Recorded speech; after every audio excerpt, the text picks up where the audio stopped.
নমস্কার। পাঁচমিশালির আজকের পর্বে সকলকে স্বাগত। আজকের বিষয়, কে হবেন বিজেপির পরবর্তী সভাপতি।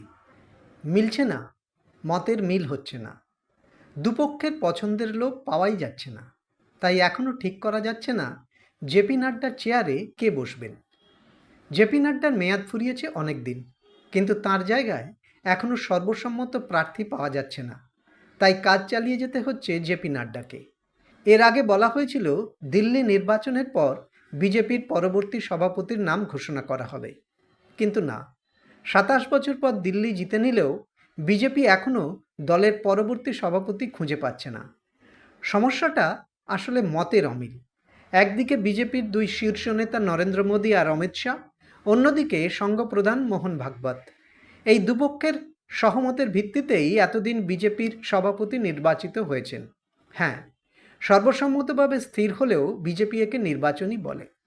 আরএসএস কখনো কোনো এক নাম চাপিয়ে দেয় না, তারা একাধিক নাম বিজেপির সামনে রাখে, বিজেপিও তাদের পছন্দের নাম জানায়, দুপক্ষের আলোচনার পর কোনো এক নামে শিলমোহর দেওয়া হয়।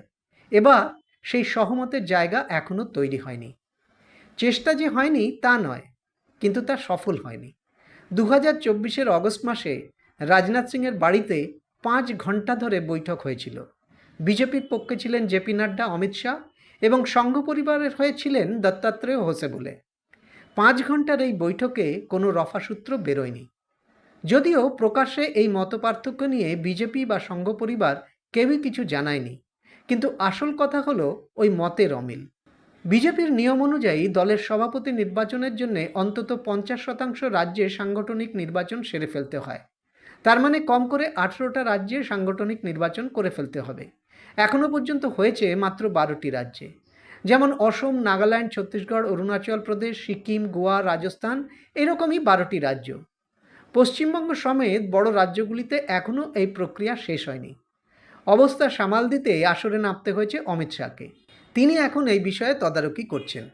সমস্যাটা সেখানে নয়, সমস্যাটা সেই নাম নিয়ে। সংঘের পছন্দের সঙ্গে মোদি শাহের পছন্দ মিলছে না, অন্তত এখনও মেলেনি, তাই জটও কাটেনি। আশা করা যায় এই মার্চ মাসের মধ্যেই জট কেটে যাবে, কারণ 30শে মার্চ মোদি নাগপুর যাচ্ছেন। সেখানে তার সঙ্গে সংঘপ্রধান মোহন ভাগবতের সঙ্গে সরাসরি আলোচনা হওয়ার সম্ভাবনা রয়েছে। দুজনের আলোচনায় যদি রফাসূত্র বেরোয় তাহলে ভালো, না হলে কোনো এক পক্ষকে কয়েক কদম পিছিয়ে আসতে হবে। পরবর্তী সভাপতি হিসেবে বিজেপির দিক থেকে ইতিমধ্যে অনেক নাম নিয়ে চর্চা হয়েছে। কখনো বলা হয়েছে এবার দক্ষিণের কোনো নেতাকে সভাপতি পদ দেওয়া হোক।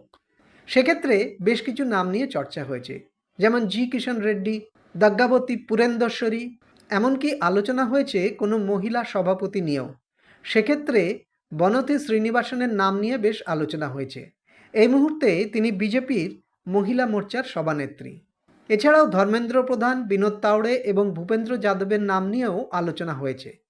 ওদিকে সংঘ পরিবারের অখিল ভারতীয় প্রতিনিধি সভা বসছে বেঙ্গালুরুতে 21 থেকে 23 পর্যন্ত। সংঘ পরিবারের সবচেয়ে বড় নীতি নির্ধারক সভাও একে বলা যায়। প্রায় 1500 প্রতিনিধি এতে অংশ নেবেন।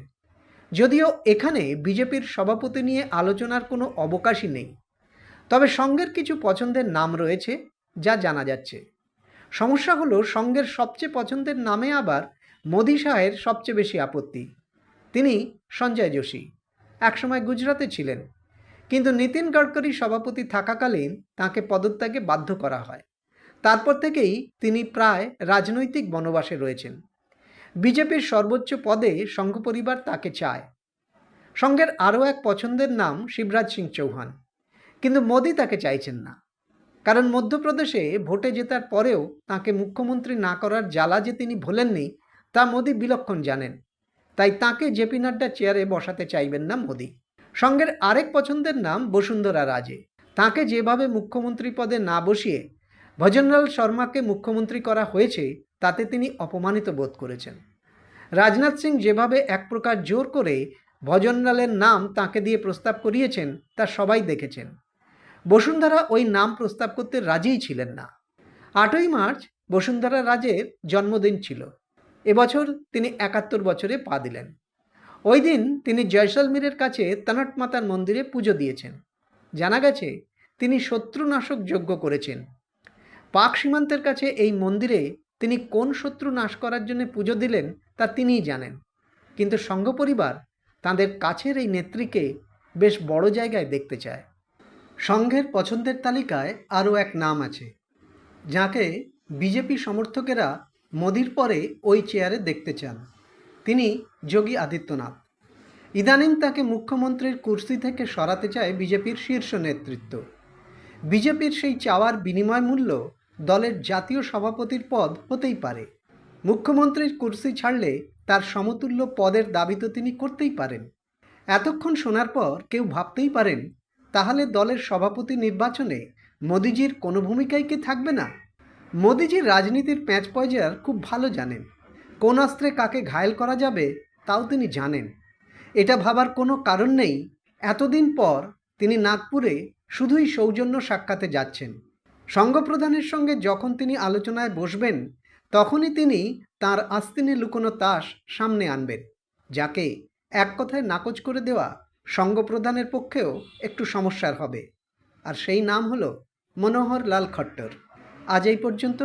ভালো লাগলে সাবস্ক্রাইব করবেন, লাইক, শেয়ার, কমেন্ট করবেন, বেল আইকন অবশ্যই প্রেস করবেন। নমস্কার।